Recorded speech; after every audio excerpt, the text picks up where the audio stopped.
it's a roller coaster. Let's say, with all of Aishani's kind of her history, she was born 13 weeks early, so she was pretty tiny, as everyone kind of knows. And there's been a great team of doctors and nurses and everyone kind of leading us to understand, what's been going on with her and how to make her better and kind of, help her to grow, and everything turned out to be great.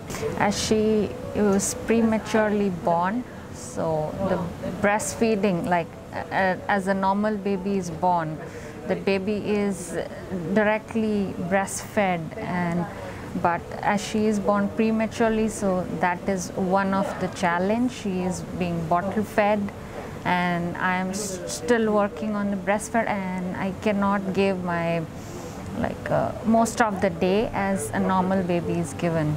I think just the challenge of not having Aishani home with us is, it's difficult, right? It's, as any parent, the constant, we haven't missed a single day yet. So, coming back and forth to the hospital sometimes 2-3 times a day, spending 8, 10, 12 hours here at a time. We're lucky that, even during these COVID times, we're able to do that. So that's, awesome that we can still give Aishani that support and, work with the nurse team, the nurses and the doctors and the physical therapists and the respiratory therapists, and everyone was able to provide that guidance so that we could also, provide our, help to our daughter. They are all very supportive, and especially all the nurses, we have learned a lot from each of them, and especially we are the first-time parents, so that has helped us a lot. And a lactation nurse over here, she is really great. She has helped us since the beginning up till now. She has been helping us, so that is really great.